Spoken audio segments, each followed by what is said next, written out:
ಪ್ರಿಯ ವೀಕ್ಷಕರೇ, ನಮಸ್ಕಾರ. ಕಾಲಾಯನ ಯೂಟ್ಯೂಬ್ ಚಾನಲ್ಗೆ ನಿಮ್ಮೆಲ್ಲರಿಗೆ ಆತ್ಮೀಯ ಸ್ವಾಗತ.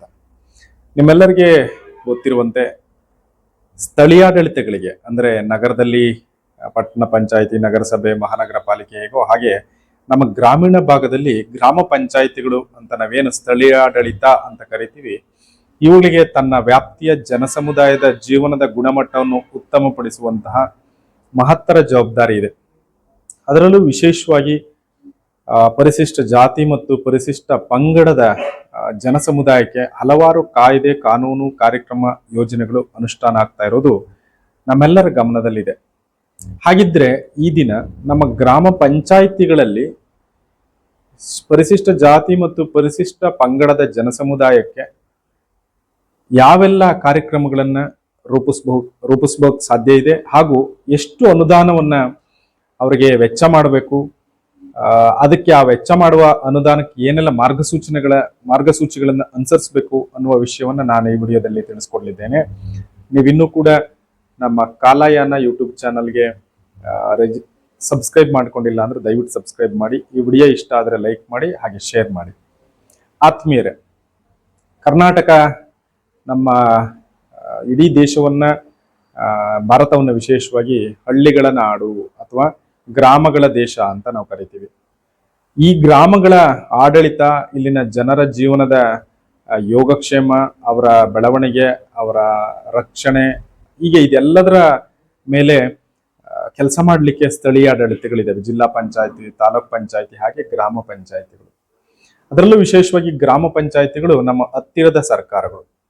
ಹಾಗಿದ್ದರೆ ಪರಿಶಿಷ್ಟ ಜಾತಿ ಮತ್ತು ಪರಿಶಿಷ್ಟ ಪಂಗಡದ ಜನಸಮುದಾಯದ ಯೋಗಕ್ಷೇಮ ನಮ್ಮ ಗ್ರಾಮ ಪಂಚಾಯಿತಿಗಳು ಆದ್ಯತೆಯ ಮೇಲೆ ಕೆಲಸ ಮಾಡಬೇಕಾದಂತ ಒಂದು ವಿಷಯ. ಕರ್ನಾಟಕ ಪಂಚಾಯತ್ ರಾಜ್ ಅಧಿನಿಯಮ 1993 ಪ್ರಕರಣ 213 ಗ್ರಾಮ ಪಂಚಾಯಿತಿಗಳಿಗೆ ತನ್ನ ಎಲ್ಲ ಮೂಲಗಳಿಂದ ಲಭ್ಯವಾಗುವಂತಹ ಅನುದಾನದಲ್ಲಿ 25% ಕಡಿಮೆ ಇರದಷ್ಟು ಅನುದಾನವನ್ನ ಪರಿಶಿಷ್ಟ ಜಾತಿ ಮತ್ತು ಪರಿಶಿಷ್ಟ ಪಂಗಡದವರ ಕಲ್ಯಾಣ ಕಾರ್ಯಕ್ರಮಗಳಿಗೆ ಬಳಸಬೇಕು ಅಂತ ಒಂದು ಅಧಿಕಾರವನ್ನ ಕೊಡಲಾಗಿದೆ. ಅದನ್ನ ಹಿನ್ನೆಲೆಯಾಗಿಟ್ಟುಕೊಂಡು 2015 ಜುಲೈ 22ನೇ ತಾರೀಕು ಪಂಚಾಯತ್ ರಾಜ್ ಇಲಾಖೆ ಈ ಅನುದಾನವನ್ನ ಬಳಸುವುದಕ್ಕೆ ವಿವರವಾದಂತಹ ಒಂದು ಮಾರ್ಗಸೂಚಿಯನ್ನು ಕೂಡ ಕೊಟ್ಟಿದೆ. ಆ ಮಾರ್ಗಸೂಚಿಯನ್ನ ಆಧಾರವಾಗಿಟ್ಕೊಂಡು ಈ ವಿಡಿಯೋದಲ್ಲಿ ಮಾಹಿತಿಯನ್ನ ನಾನು ಹಂಚಿಕೊಳ್ಳಿದ್ದೇನೆ. ನೀವು ಇದರ ಮೂಲ ಮಾಹಿತಿಗಾಗಿ ಆ ಸುತ್ತೋಲೆಯನ್ನು ಕೂಡ ನೀವು ಗಮನಿಸಬಹುದು. ಹಾಗಿದ್ದರೆ ನೇರವಾಗಿ ನಾವು ಯಾವೆಲ್ಲ ವಿಷಯಗಳಿಗೆ ಈ ಅನುದಾನವನ್ನ ಬಳಕೆ ಮಾಡ್ಕೋಬಹುದು, ಅನುದಾನವನ್ನು ಕೊಡ್ಲಿಕ್ಕೆ ಸಾಧ್ಯ ಇದೆ ಅಂತ ನೋಡ್ತಾ ಹೋಗೋಣ. ಮೊದಲನೇದಾಗಿ, ಪರಿಶಿಷ್ಟ ಜಾತಿ ಪರಿಶಿಷ್ಟ ಪಂಗಡದ ವಿದ್ಯಾರ್ಥಿಗಳ ವಿದ್ಯಾಭ್ಯಾಸವನ್ನ ಕಂಟಿನ್ಯೂ ಮಾಡ್ಲಿಕ್ಕೆ, ಅವರು ಉತ್ತಮ ವಿದ್ಯಾಭ್ಯಾಸವನ್ನ ಕೈಗೊಳ್ಳಿಕ್ಕೆ ಅವ್ರಿಗೆ ಸಹಾಯಧನವನ್ನ ಕೊಡ್ಬೋದು. ಅದು ಅವರ ಪುಸ್ತಕ ಖರೀದಿ ಇರ್ಬೋದು, ಇನ್ನಿತರೆ ಕಾರಣಕ್ಕಾಗಿ. ಉದಾಹರಣೆಗೆ SSLC ಅವರಿಗೆ ಅಪ್ ಟು 500 ರೂಪಾಯಿವರೆಗೆ ಒನ್ ಟೈಮ್ ಇದೆಲ್ಲ.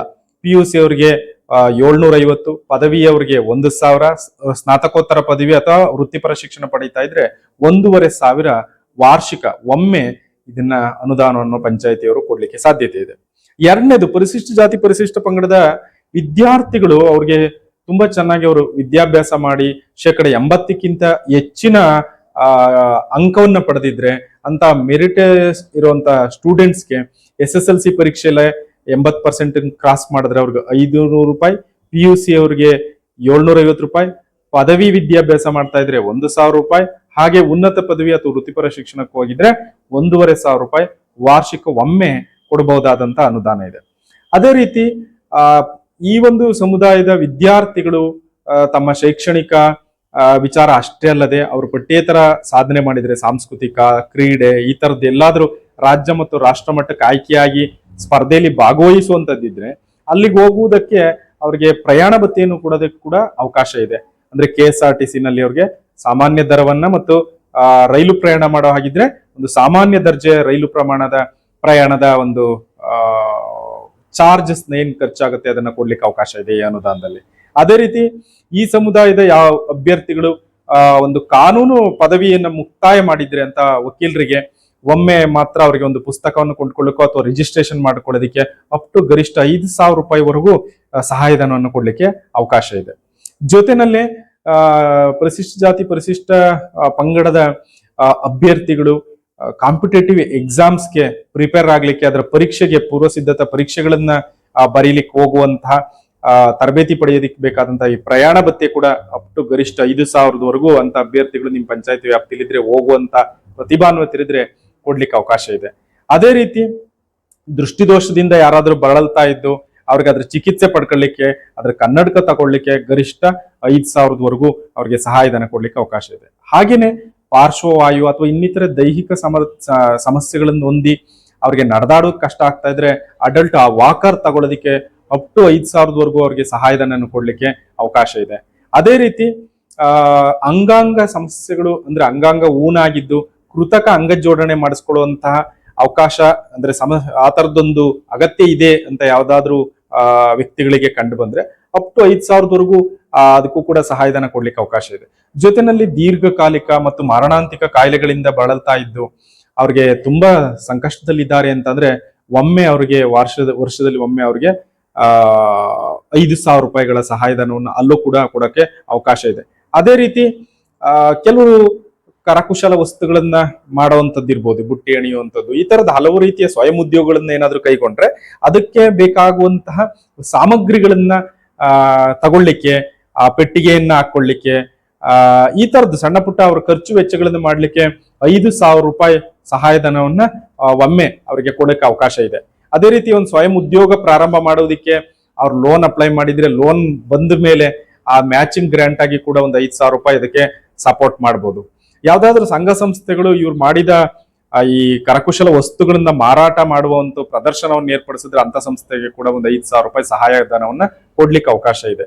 ಅದೇ ರೀತಿ ಈ ಸಮುದಾಯದವರು ವಾಸ ಮಾಡ್ತಿರುವ ಜಾಗದಲ್ಲಿ ಅವರಿಗೆ ಬೇಕಾದಂತ ಈ ಸೋಲಾರ್ ಲೈಟ್ ಆ ತರದ್ದೇನಾದ್ರು ಅಳವಡಿಸುವಂತ ಕಾಮಗಾರಿ ತಗೊಂಡ್ರೆ ಅದಕ್ಕೂ ಕೂಡ ತನ್ನ ಶೇಕಡ 25% ಏನು ಅನುದಾನ ಇದೆ ಅದರಲ್ಲಿ ಆದ್ಯತೆ ಮೇಲೆ ಅದನ್ನು ಕೂಡ ಆ ಒಂದು ಕಾಮಗಾರಿಯನ್ನು ಕೂಡ ಕೈಗೆತ್ತಿಕೊಳ್ಳಕ್ಕೆ ಅವಕಾಶ ಇದೆ. ಈ ಒಂದು ಸಮುದಾಯದವರಿಗೆ ಕಾನೂನಿನ ಅರಿವು ಉಂಟು ಮಾಡುವುದಕ್ಕೆ ಕಾರ್ಯಕ್ರಮ ಆಯೋಜನೆ ಮಾಡಿದ್ರೆ ಯಾವ್ದಾದ್ರು ಸಂಘ ಸಂಸ್ಥೆ ಅವ್ರಿಗೂ ಕೂಡ ಶೇಕಡ ಅವರ ಒಟ್ಟು 25% ಏನೇ ಅನುದಾನ ಇದೆ ಆ ಅನುದಾನದ ಅಡಿಯಲ್ಲಿ ಒಂದು 5,000 ರೂಪಾಯಿ ಗರಿಷ್ಠ 5,000 ರೂಪಾಯಿಯನ್ನ ಅಂತ ಕಾರ್ಯಕ್ರಮ ಆಯೋಜನೆಗೆ ಕೊಡ್ಬೋದು. ಒಂದು ವೇಳೆ ಪ್ರಾಕೃತಿಕ ವಿಕೋಪಗಳು ಆದ್ರೆ ಇನ್ನಿತರೆ ಸಮಸ್ಯೆಗಳಿಂದ ಏನಾದ್ರು ಮನೆ ಆ ತರದ್ ಏನಾದ್ರು ಕಳ್ಕೊಂಡ್ರೆ ಅಪ್ ಟು ಗರಿಷ್ಠ 2,000ವರೆಗೂ ಸಣ್ಣ ಪುಟ್ಟ ದುರಸ್ತಿಗಳಿಗೆ ಕೊಡ್ಲಿಕ್ಕೂ ಕೂಡ ಅವಕಾಶ ಇದೆ. ಹೀಗೆ ಇದಿಷ್ಟು ಸಾಂಕೇತಿಕವಾಗಿ 2015ರಲ್ಲಿ ಸುತ್ತೋಲೆ ಕೊಟ್ಟು ಹೇಳಿರುವಂತಹ ಮಾರ್ಗಸೂಚಿಗಳು. ಇದನ್ನು ಅರ್ಥಪಡಿಸಿ ಭೌಗೋಳಿಕವಾಗಿ ಸ್ವಲ್ಪ ಭಿನ್ನವಾದಂತಹ ಸಮಸ್ಯೆಗಳಿದಾವೆ, ಅದಕ್ಕೆ ನಾವೇನ್ ಮಾಡ್ಬೋದು, ನಾವು ಬೇರೆ ತರದೊಂದು ಕ್ರಿಯಾ ಯೋಜನೆಯನ್ನ ರೂಪಿಸ್ಕೋಬೇಕು ಅಂತಿದ್ರೆ ಅದಕ್ಕೂ ಕೂಡ ಸ್ವಾತಂತ್ರ್ಯ ಇದೆ. ಆ ತರದ್ ಏನಾದ್ರೂ ಕಂಡು ಬಂದ್ರೆ ಸಾಮಾನ್ಯ ಸಭೆಯಲ್ಲಿ ಇಟ್ಟು ಚರ್ಚೆ ಮಾಡಿ ಅದನ್ನ ಜಿಲ್ಲಾ ಪಂಚಾಯತ್ ಸಿಇಒ ಅವರಿಗೆ ಕಳಿಸ್ಕೊಡೋ ಮೂಲಕ ಅನುಮೋದನೆ ಪಡ್ಕೊಂಡು ಕೂಡ ವೆಚ್ಚ ಮಾಡಬಹುದು.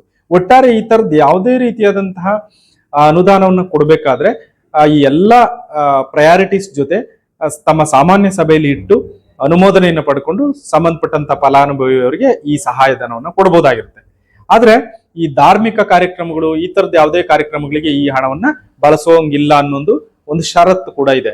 ಅದು ಅವರ ನೇರವಾಗಿ ಅವರ ಜೀವನದ ಗುಣಮಟ್ಟವನ್ನು ಉತ್ತಮಪಡಿಸಲಿಕ್ಕೆ ಸಾಧ್ಯ ಆಗುವಂತ ಕಾರ್ಯಕ್ರಮಗಳಿಗೆ ಅಥವಾ ಆ ಅವಕಾಶಗಳಿಗೆ ಮಾತ್ರ ಇಂಥ ಒಂದು ಪ್ರಯಾರಿಟಿನ ಕೊಡಬೇಕಾಗತ್ತೆ. ಇದಿಷ್ಟು ನಮ್ಮ ಪರಿಶಿಷ್ಟ ಜಾತಿ ಮತ್ತು ಪರಿಶಿಷ್ಟ ಪಂಗಡದ ಜನಸಮುದಾಯದ ಜೀವನದ ಗುಣಮಟ್ಟವನ್ನು ಉತ್ತಮಪಡಿಸಲಿಕ್ಕೆ ಗ್ರಾಮ ಪಂಚಾಯಿತಿಗಳಲ್ಲಿ ಇರಬಹುದಾದಂತ ಅವಕಾಶಗಳು ಮತ್ತು ಸಾಧ್ಯತೆಗಳು ಇದನ್ನು ಹೊರತುಪಡಿಸಿ ಬೇರೆ ಬೇರೆ ಅನುದಾನ ಅದೆಲ್ಲ ಇದೆ. ನಾನು ನಿರ್ದಿಷ್ಟವಾಗಿ 2015ರಲ್ಲಿ ಬಂದಿರುವ ಈ ಒಂದು ಸುತ್ತೋಲೆಯಲ್ಲಿರುವ ಮಾರ್ಗಸೂಚಿಗಳನ್ನ ಆಧರಿಸಿ ನಾನು ಮಾಹಿತಿಯನ್ನು ಕೊಟ್ಟಿದ್ದೇನೆ.